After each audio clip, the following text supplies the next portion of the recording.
Just stay focused. Waiting to get in this game, can barely keep up with the reasons. Been focused on eating and keeping my family together. He knows some I no longer reason, still holding no grieving. And striving to get to a place where they see that we overachieving. Holding no secrets, giving to all of my peeps in the gutter who struggle for decent. Puzzling pieces, trying to put them together. You know how they trying to hide it in times of silence. The hood be looking real humble, you know they reside. Having family time / getting some knowledge / doing something. Okay, I got to see the little gloomy thing back and forth. All right. So coming from 3 different generations: Generation X, Mama, Generation Y, Generation X, Generation Y. Why? I don't know. One of them. And Generation Z. I don't got an arm motion for Z. I don't know how to do that. Do something. Do a little Z. You know what I mean? Something. Do a little Z with her. All right. So we're on chapter 6. Is lead from the front authority. Lead from the front authority. I got to be honest. I read this chapter today. I procrastinated. I did procrastinate. I'm like, dang, I got to read these 25 pages in one day. Mm-hmm. So I got it done. Yes, I did get it done. So what I like, do you want me to start or you want to start? Who's going to start? You can start, Mom. Okay. What I like, basically what I like about this, when we started, I like how you started because he's talking about himself and you always give it to the Curtis 50 cents. That's the first few pages. Yeah. So you do that. Okay, well basically, so it's basically talking about leading from the front. I know most of the time, okay, I guess I'm gonna just start with his story at first. I guess he said when he was trying to get his blocks together or whatever, it was a big time drug dealer that was trying to take his stuff or whatever. So dude had just got out of jail, so he was trying to lay low key. So he knew that he was gonna have somebody else try to do it. So he noticed like a little dude coming out. It's probably gonna be somebody young, somebody who looking for stripes or whatever, trying to get some credit or whatever. So he noticed dude was out there, so he just played the role, whatever, until he knew dude was too scared to do it himself, because if he would have did it himself, he was going to end up dead or back in jail. So he basically took the dude, hemmed him up, like with somebody else, like had somebody else like come and do the job with him, and just put like a nice little scar on his face. So it was a scar on his face enough to scare him, but not enough to kill him. So then that he had went to the dude and seen his car, and he knew he wasn't in the car, but he shot up the car too. So basically letting them know, I know what y'all doing, and I'm here to do it myself. I'm not hiding behind nobody. I'm not doing it like this. So eventually he exposed the dude, because the dude got the scar on his face. He knew that the other dude wasn't man enough to do it himself, and this dude was man enough to do it himself, and that he had attacked him and wasn't scared to do that. So what I mainly got from him, like when you leave from the front, it's like you basically in the trenches with him. So it was 2 things I had thought about, one from each side. I know I was watching Game of Thrones. Oh wow. Ain't that crazy? I ain't even noticed that either. I ain't even noticed that. I'm not gonna lie. I ain't never watched it the whole way through, but I watched it like a good 3-4 seasons.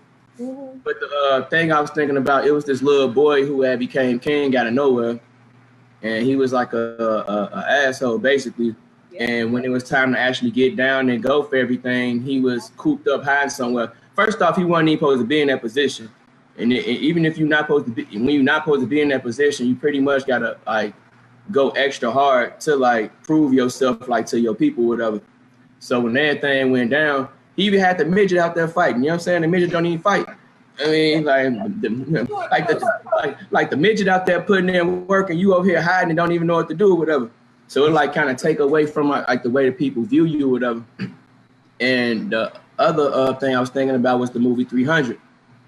So the actual king was actually with them and actually in front of the line and actually out there with them doing the dirty work with them. So when he actually giving orders out, he not giving nothing out that he wouldn't actually take himself, or that he wouldn't do himself. So like if you actually out there like with them and doing it, like it makes a difference than somebody saying, okay, go do that, go do that, go do that. Because eventually you'll be looking at them like, dude, you ever had a boss like tell you how to do your own job, like they be doing it themselves? Like, dude, I know what I'm doing. You know what I'm saying? Like, so I guess like that's why you got your little lieutenants. I guess that's like later on in the chapter or whatever. I mean, but like that's the main thing I got from like the first few pages though. And that's the main thing with you all. I want to lead by example. I will not tell you all anything that I would not do. And if it's something that I won't do, I'll let you know. Like, you know what?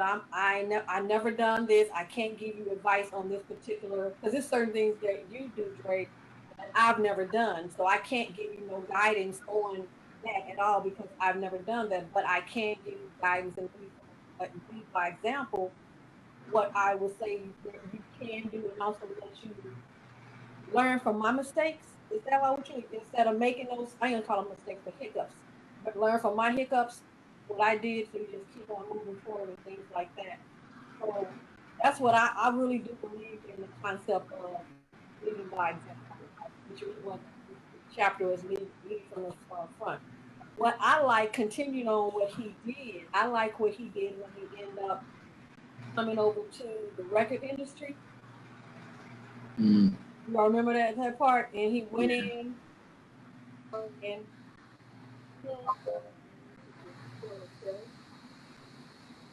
what you say? He went in and he tore the he orchestrated going in and busted up the TV, did everything else to end. Yeah, because his video got leaked. Right. So he told them to leak it. Did he tell them to leak? So it's basically changing shit to the sugar too. Right. Like kind of putting them together. Right. So he said, went on, it's okay, we just go ahead and place that. So it's going through the fearless approach. That's what I like about that part. So, but then I'm looking at page 157, and it says a person, I like how he went in and we talked about the past. What are we talking about how it used to be, and no.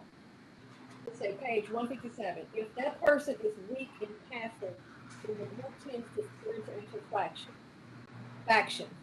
If the leader lacks confidence, which that's what you were talking about, Dre, about the Lannister kid, because he didn't have no type of control. They lack confidence. A leader who is audacious out in front sets the tone and the agenda of the group, sparks a hype. So that's what you were talking about. So you I highlight the same part, man. That's crazy. So that part right there. But so I look at it talking about now versus what happened in the 60s.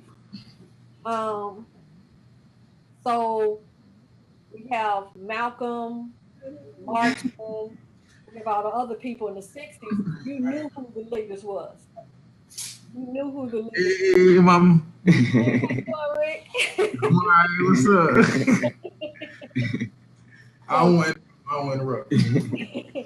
So you knew who were the leaders back then, but now I don't know if anybody on here, anybody will listen to this. That's part of BLM. With BLM, they how I understand it, you don't know who's the leader, so you cannot end up killing off the person who you think the leader is, because once you try to call yourself killing off somebody, guess what? It's gonna pop back up. Somebody's gonna pop up back up in that position. It's like part of the book, like one of the parts of the book that y'all touched a little bit of base on was talking basically leading from the front. So Napoleon, so that's what the explanation was that Dre had put in with 300, is that Napoleon, it said that whenever Napoleon, he was always present on the battlefield, and it made it seem like they had 40,000 more troops than they would have. If Napoleon hasn't been there, everyone that he had out there may not have had the same passion that he would have had to keep pushing forward, and they would have killed themselves off just by being fearful. They don't have a leader in front of them. A lot of, in the times, I'll say a lot of kings were also the leaders of the military, but a lot of kings were also looked at as being prized possessions, so they weren't even allowed to step forward, and they weren't even fighters or warriors, so they would never even be able to fathom stepping up. So saying that, let's talk about in today's current environment. Do you believe that a person who should lead our country should have had served in the military? I believe so. Yes, 100%. Being that I served in the Marine Corps, 100%. Yes. I believe so too. If you're gonna lead the Are country, y'all being biased? no, I'm like, how are you gonna be? How are you gonna be? I got you though. How are you gonna understand it and do what you need to do in our country, but you never been on the battlefield? Right. How are you gonna wage war against somebody, but you're Yeah, go over there, kill them over there. Go on and get them. You but got you it. did it. So he's acting like that little Lannister boy inside of Game of Thrones. Game of Thrones, yeah. So how you? I mean, so I believe if you're gonna lead our country, you need to have served. It at least has some type of or if you don't, like, well, I guess if you, I don't know exactly how the structure is in the government. I guess it's like twisted and tangled, I guess, like in today's society. But I guess that's what they was talking about later on. Like, if you sit there like a big, like, yes, do this, like, don't nobody want to follow that. You know what I mean? Like you want to have people naturally follow you and feel like that they're doing it for a specific cause, rather than just somebody you just doing it just because you want to. Like that's like the little kid mentality or something. Like, of course, like when you a kid, you tell them to do something, they don't want to do it. You're just trying to make them like, dude, brush your teeth. You know what I'm saying? Like they don't know like why they gotta brush their teeth or take a shower or nothing. But like you're like molding them into an adult. But like once you become an adult and everything, like you gotta.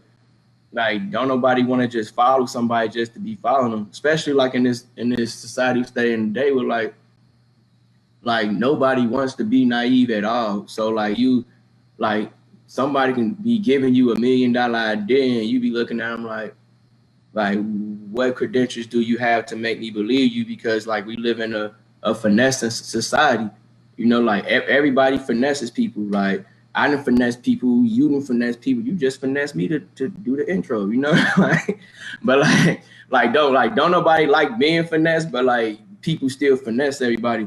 So when people don't feel like you getting over on them or you just trying to do this for their personal gain and you're doing it for a bigger picture and you're actually not just thinking about your narrow mind and just for these next few days, you actually thinking down the line for stuff, it'll get people all united and like want to follow you at the same time. Like it's funny like how you say, Mama, that the president should serve in the military. Out of all of our presidents, only 24 served, and only 23 of them were even competent. George W. Bush had no purpose being president. Period. Let's just start right now. I don't care if he was in the military. Go straight up and go straight to the bushes, huh? Yeah. No, only George W. But the rest of them were true leaders. The one we have in right now is not a true leader. And you think about it, how he's really running it. He really has a setup like a monarchy. He's the weak one. He has his most powerful forces protecting him only. And then he wants to send out the people that he thinks that he can dispose of to battle. Hey, well, hold on. I'm gonna cut you off real quick. I'm just make a little public service announcement. Go vote. All right, I'm done. Go vote. So lead by. So we talked about. So I also on page 159, I highlighted the greatest leaders in history. All you highlighting all my parts. Okay, go ahead and read it. Go ahead and read it. Go ahead, read it. Okay, it say the greatest leaders in history all never be but learn and experience that follows the lesson. It's much better to be feared and respected than to be loved. Okay, I kind of agree with that, I don't want to like say like fear. I would say more respected than feared, because if you fear somebody, you probably go kill them, Right, or you go find a way to manipulate it and or tear their name down. Like we stand in a society right now where you could kill somebody with something on the internet. You see, people like kids don't even like to fight no more because you go be on War Star. You know what I'm saying? Like it's like little stuff that you could do to like kill anybody's stuff or put plaster everywhere that they did this. But So I like, understand what he's talking about with this point here, because it's going to go to the next page. It's going to go to the next page. So me as a professor, when I come in as a professor, these are the different. I'm not going to come in being your friend. I'm in there as your professor. You don't go, hey, how you doing, professor? And think I'm going to go soft on you. No, if you're not turning your assignments correctly, if you're turning in late, you get after 1 week, it's a 0. I will not come in to be your friend. You're going to do your work. So I remember them lines. I'm not one of your little friends. I'm not one of your little friends. Like what mamas tell you. I'm not one of your. But also, if we look at, I guess my generation. Okay, did y'all fear me? I can hear you. Yeah. Did y'all fear me? Well, I don't know. Like, like mama, I think I feared you more than little bro, because you it was different with you. It was different with him. Yeah, I guess it was like 10 years later though. So you got to calm down a little bit. You got to calm down a little bit. Remember when he got in trouble, he saw my face and he ran. I'm pretty sure he still feared you. You know what I mean? But I'm just saying it was different from teenage mama to almost 30 mama. You know what I'm saying? Like, it's a different like type you have grandkids, you probably be way nicer to them. That's all I'm saying. You gonna be like it's a different type of grandkids, they'll get away with murder. It's a different kind of fear, I'd say. It's a respect fear. It's not a fear that you think. It's not a fear of. It's not a fear of your life. It's you have respect over this person, and you learn from it. You learn from previous things. There's a cause and effect, and then once you get that part, it's not 100% fear. You're not like, oh, she's just like, you're not gonna go, oh, I can't reason with this person. They're not gonna do this or that. Like, it's not that kind of fear. It's just like a lot of time it's a fear of just losing a person for real. Like, especially if they fit. So I think like all these kind of like chapters go into each other. Like they said, like if someone does something for you, right, 9 times out of 10, well, I'm gonna say 99 times out of 100, like they go want something in return, even if it's just for them to feel good about it. You know what I'm saying? Like it still does some self benefit to them. Like for when they do something for you, either a direct benefit for them for feeling good, or an indirect where they go want something down the line. Like, you know what I mean? Like you don't trust me on this. Remember I did this. Remember I was over here. You remember that? You know what I mean? Like when somebody trying to ask for their funky $20 back. You like, hold on, like you expect it back, you know, or in some type of way. Right. Whether it's sweat equity or, you know what I mean, like any type of way. Right, you gotta live your worth. If you somewhere, you gotta live your worth. Mama, from the when you had said like what you said, like when you as a professor, you go in like letting them know like I'm your professor, I'm not here to be your friend. You're not about to ask me to open up the assignment from week 1 and we on week 7. That's not gonna work like that.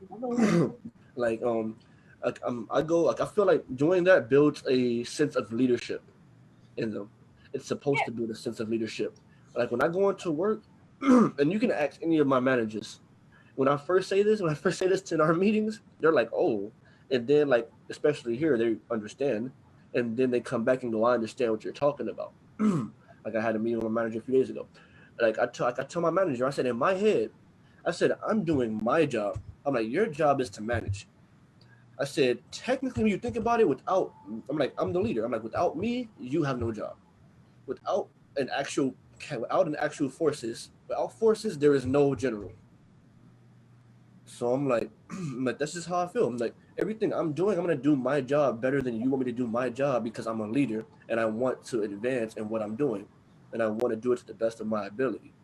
You may only want me to do a certain thing because you can reach commission. I'm going to do a certain thing because I'm going to do what my job is and make sure. So that goes back to what Dre has said in the book. It was for a larger vision. Yeah, with the visions and the lieutenants, like, yeah, I guess they said like when you there, like you got to put people in certain positions and let them lead how they want to lead. Just make sure y'all got like some of the same vision and at least like a main core mission statement. And then if you trust them, they'll trust you, and then let them do it in their own way. Right. You know what I'm saying? Like, so if you're the CEO, that's why you got the CIO, the CEO, the CDO. I don't, the LMNOPs, I don't know, all of them, whatever. Like you got all of them in certain positions. So if they got the same vision as you, then you let them run it their own way. So you won't have to micromanage. Right. Like what 50 said in part of the book, like he had mentioned it. He was saying a lot of these. He said that companies will hire somebody as a manager or as a CEO, basically, that has no experience whatsoever. They have no idea what the actual job is. They may have similar experiences, or it may just be because of who they are, but they have no idea what they're doing. So those people are going to lead from the back, being in fear of what may happen at the front. Okay, those people lead from the back. Okay. Because they have no idea what to do at the front because they've never done it before. And no, those type of people, like being on the front line doing it with them, then like you basically hiding yourself from accountability instead of being in the forefront when like something wrong. Found out anyway. Won't they get found out eventually anyway? That's why I tell people it's a difference between a leader and a manager of a company. The leader is probably a paid position. Not a manager is the paid position, but the leader is someone who everybody in the company respects and go to and ask for advice. Yeah, like it's kind of like Phil Jackson. Phil Jackson's the coach of the team, but Michael Jordan is the coach on the floor. Right.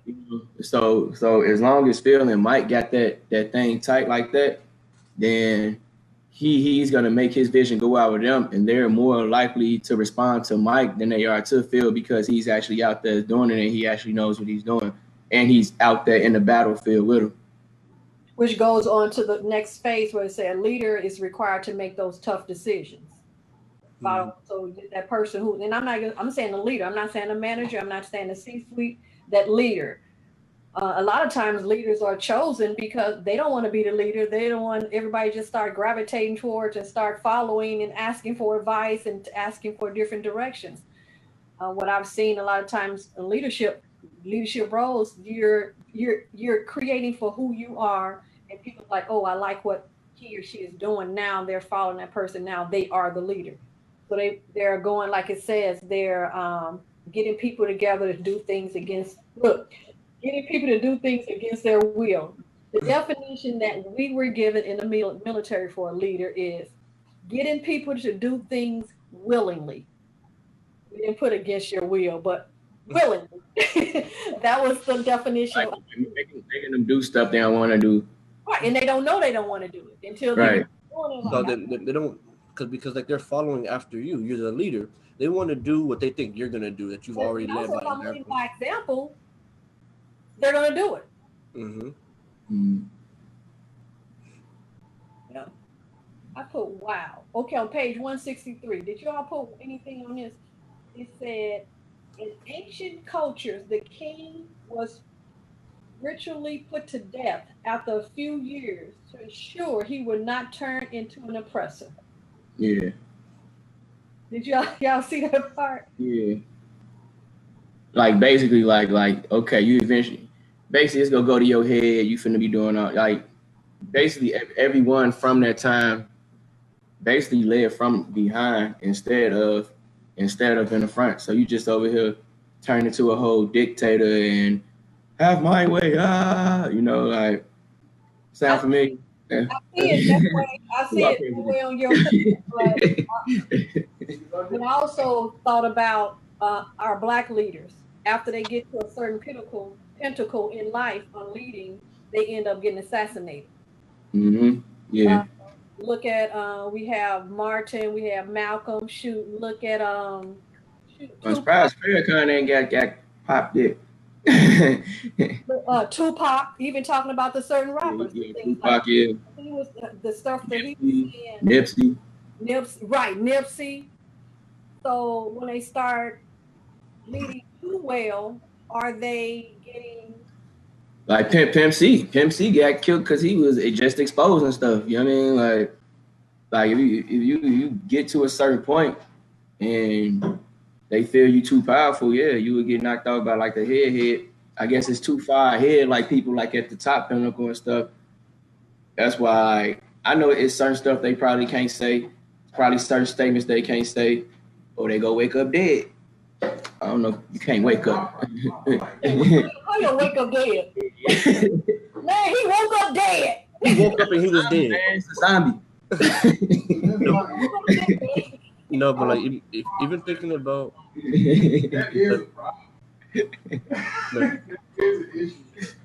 but like even thinking about the young leaders that was out here inside of the society, and the young leaders that are trying to cover up their true intentions as a leader because of the fear of dying.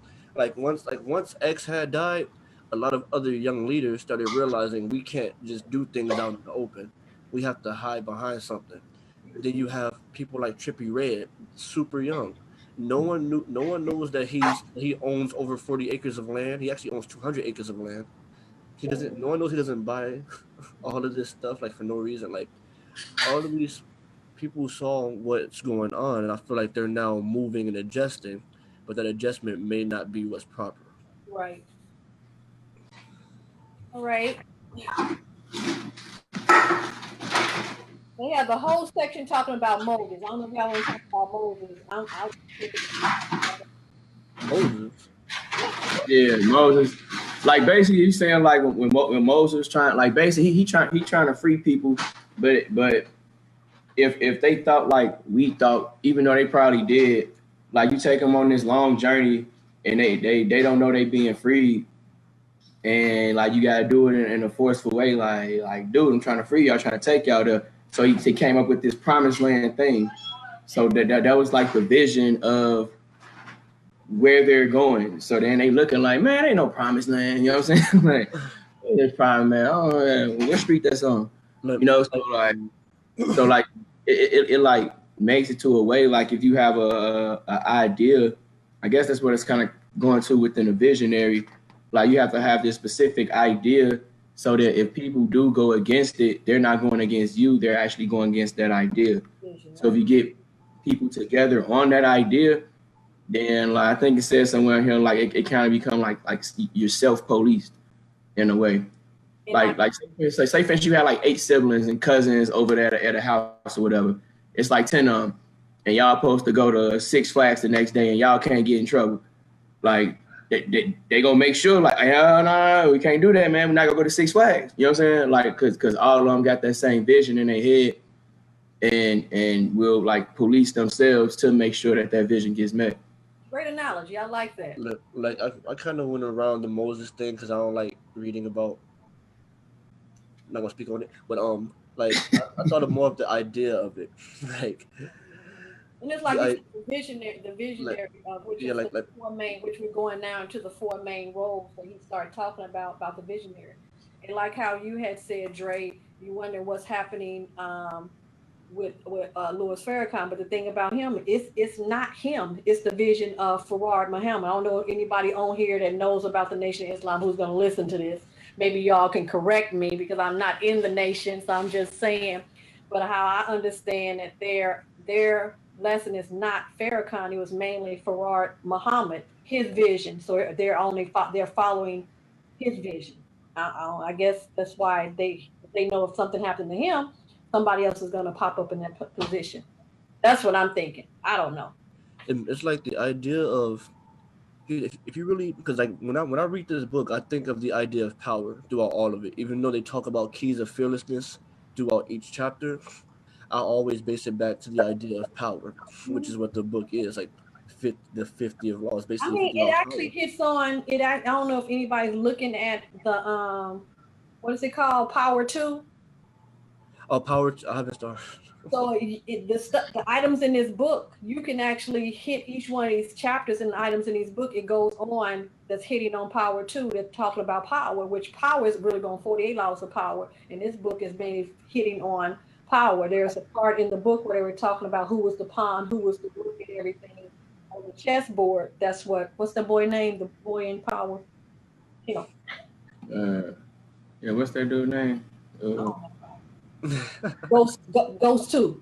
The son. Yeah. Tariq. Yeah, Tariq.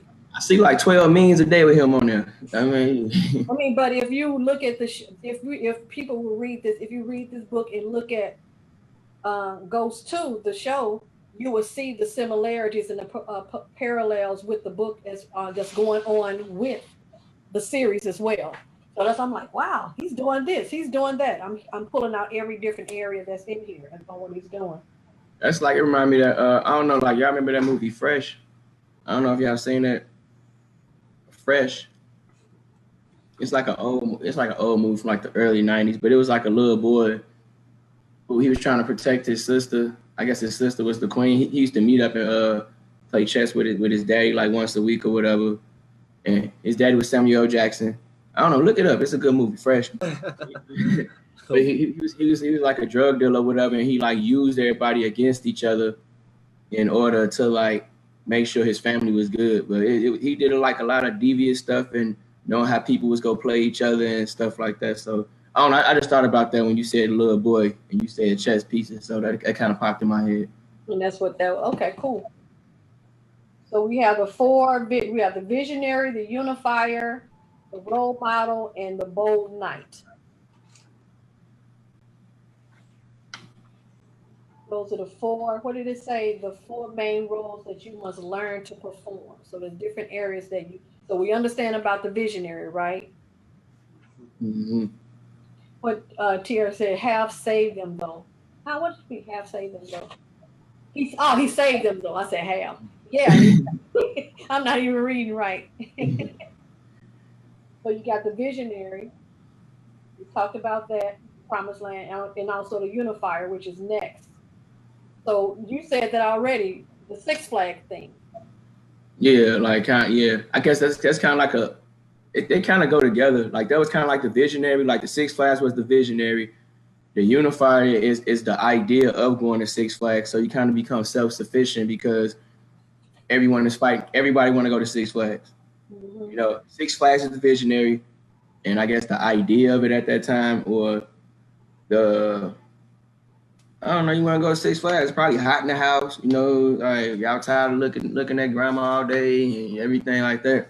Like I used to have you all do the Cinderella Saturdays to get the whole house cleaned up. So the vision was to get the whole house cleaned up from the top to bottom, but after we finished that, we went somewhere. So the prize at the end.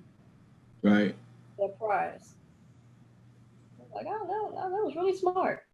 So I'm calling myself. So the next one, what did it say? Role model. What did y'all understand about that? I think the role model is We can't hardly hear you. Bring it up.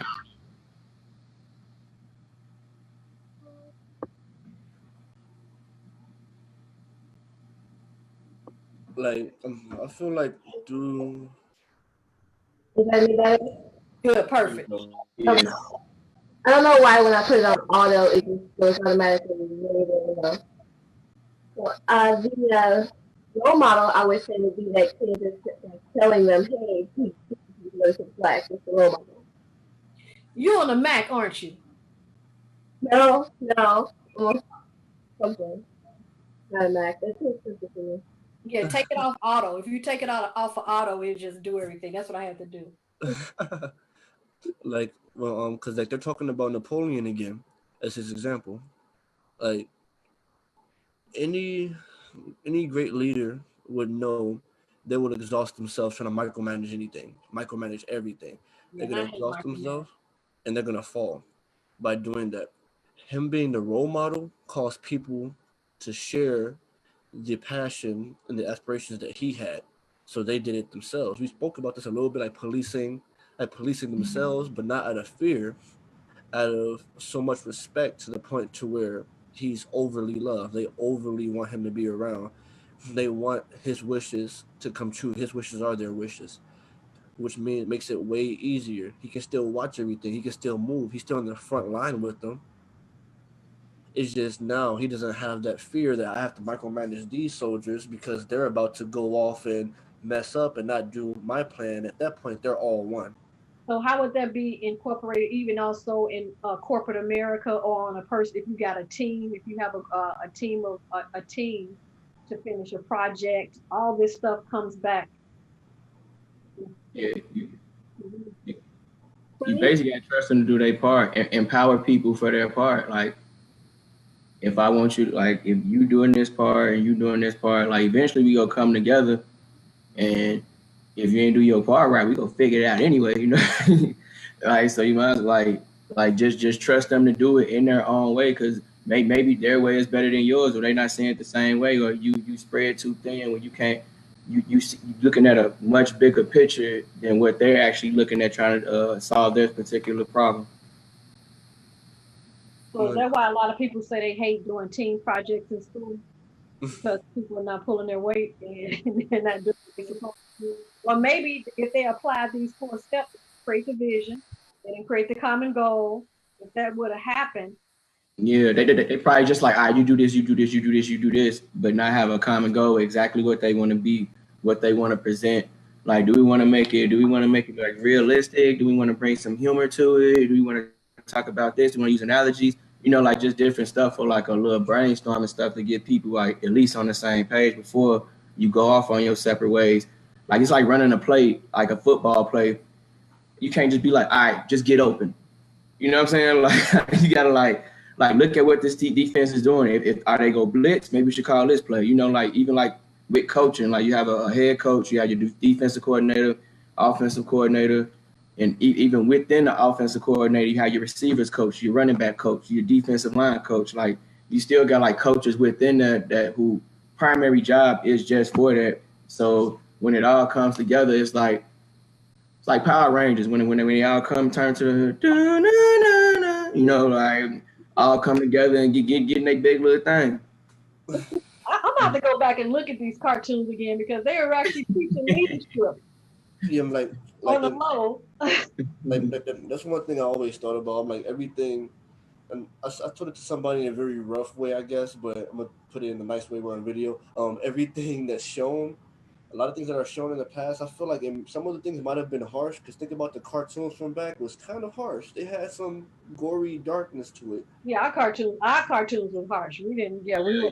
They were. Yes, Sammy Sam, Elmer Fudd, them. Hey, he's already still never shot the rabbit though. They can't shoot, but they was out there though. Like when they like blow up and then their eyes do the. You know what I'm saying? like Tom and Jerry, like that one. Like they're supposed to be last episode that was supposed to have happened. Suicide. For Tom and Jerry. Type in Tom and Jerry, the last episode. Suicide. It was depression. So Tom killed himself? Both of them did. They sat on the train track. But it was too gory and too dark for the generation that it was created in, to the people, because people started being sensitive and stuff about that. Oh, I need to go back and look at the last generation, the last episode. Why would they kill themselves though? Right. I mean, like Tom found a girlfriend. She went off to a rich guy. Jerry found a girlfriend. She left her for a rich guy. Both of them. Oh, so they killed themselves over some girls. Yeah. Come on, man! Don't tell me that, man. I had a lot of respect for Tom and Jerry now, man. Come on, man. It's gonna be something different. But it's like not for a girl. But it's like all of these. No, Jerry, they was just sitting right there to see who was gonna move first, and then they was gonna move right when they came on there. It's like in Romeo and Juliet, he was like, "You drink it first," and he had Kool-Aid in his or something. You know what I mean? It's like a lot of these. I say there's truth in a lot of things that's created, because I don't believe that. When it comes to all of these things were super creative ideas. Even when you think of Hercules and all of these cartoons, they were super creative. There has to be truth in there somewhere. There has to be. It has to be stamped off of something. So I know when I was watching the movie Enemy of the State in the mid-90s, I'm like, man, like, they got stuff like that now. So they probably had stuff like that like 12, 20, 30 years before that movie even came out, you know? Yeah. They're not making this stuff up. Like you watch Scandal or something like that. Like, man, you know they dirty like that for real. You know, like it's some truth up in it. Billions. Have you watched Billions? Mm-mm. Watch Billions. Okay, last one. The Bold Knight. What's that one?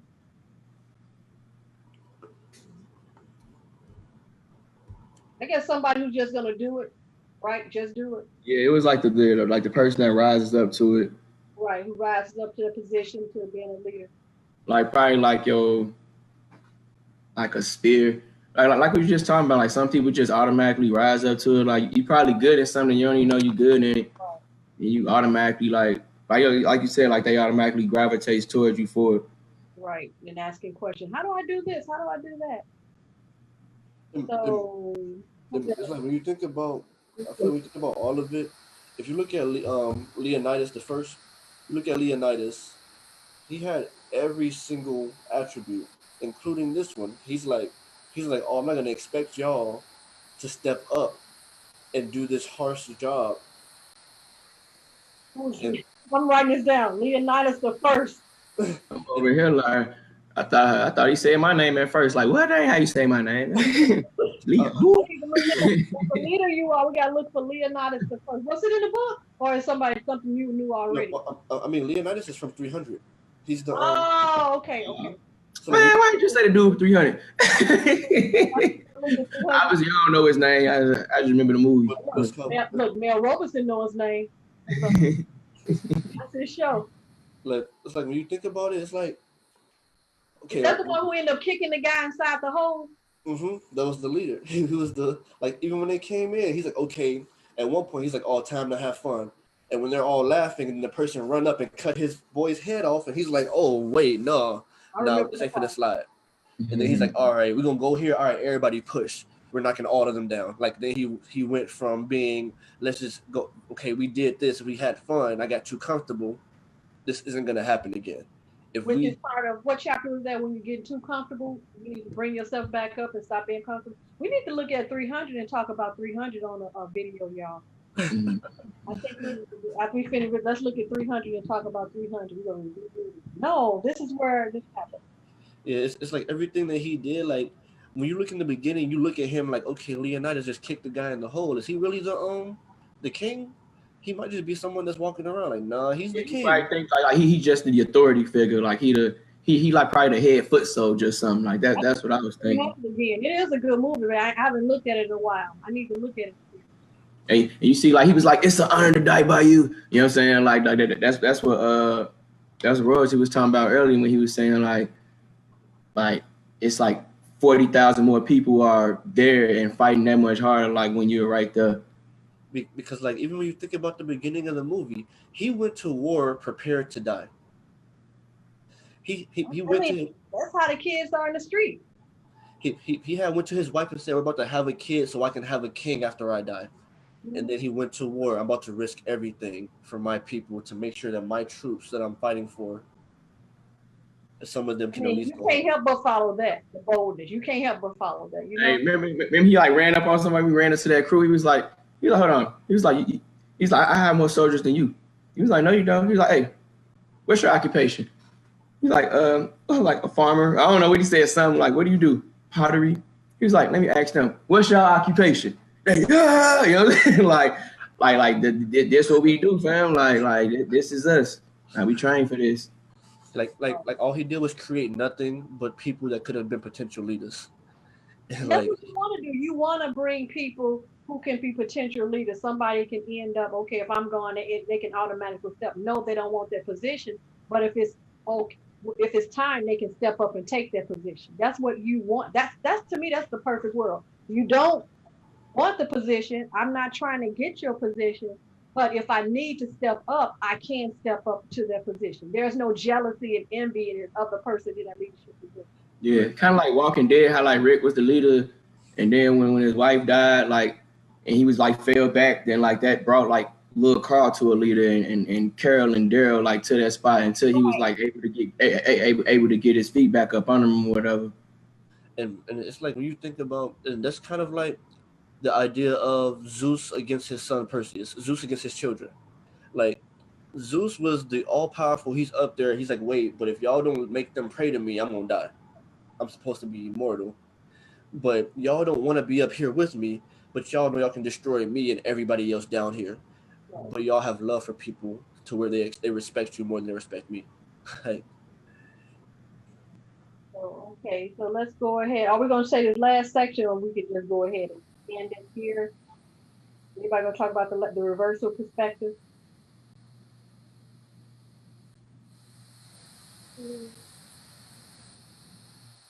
No. I mean, I like the root word. The word authority comes from the Latin root autor, meaning Arthur, a person who creates something new.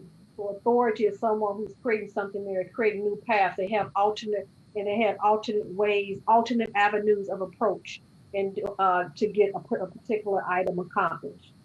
So that leader. So you're not gonna say, okay, I need to go from my house to downtown, and I'm just going to take one bus down. But what happens if it's that bus? That bus is not there. Somebody has to be able to think on their feet in order to, it's like, no, we're going to go this way. So the art.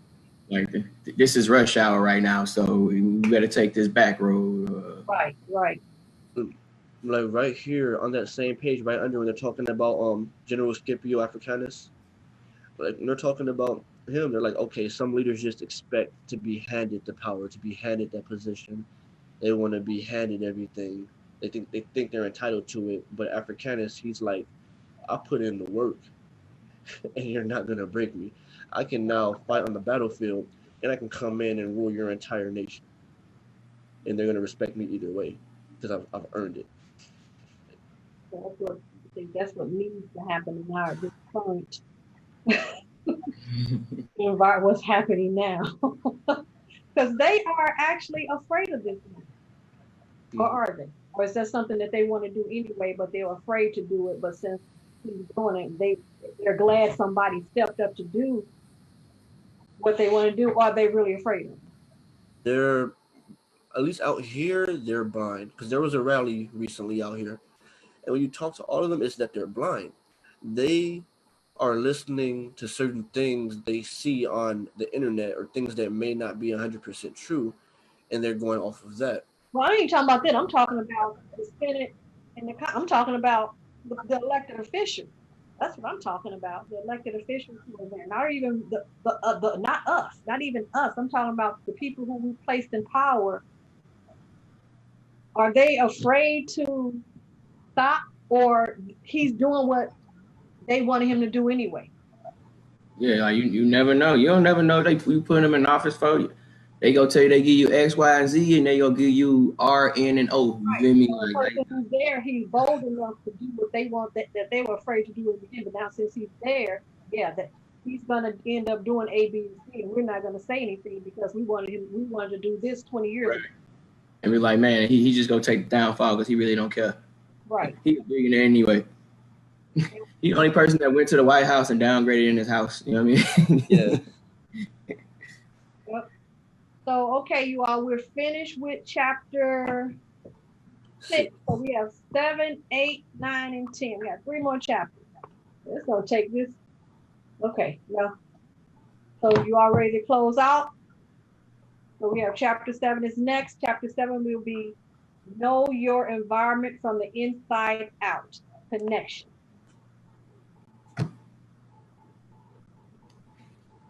Oh, you're a little different. Oh yeah, we've been saying we. Know your environment from an inside out connection. So that's the next chapter. It will be great to see this chapter. I don't know what it's going to be about. Have you read this chapter yet?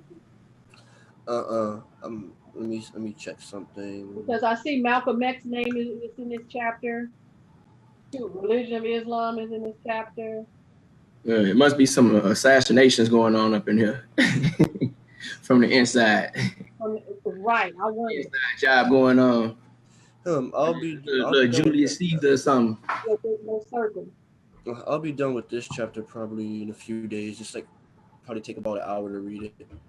All right, so let's go ahead and close out. Thank you all for listening. We appreciate it. Those who want to join us next time, you can still join us. You don't have to worry about reading the chapter.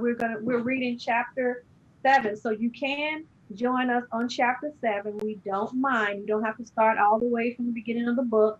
Let me know. Send us a message, and I'll send you the link to join us next time. So it's going to be 2 weeks from today. I don't know the date because I don't have the calendar in front of me. Probably the 31st, either the 31st or the 1st. No, I'm lying. The 29th. Okay. 15th, 29th, yeah. Here we go. Thank you. All right, y'all. We're all in this together. Once we know that we are. Waiting to get in this game, could barely keep up with the reason. Been focused on eating and keeping my family together. You know,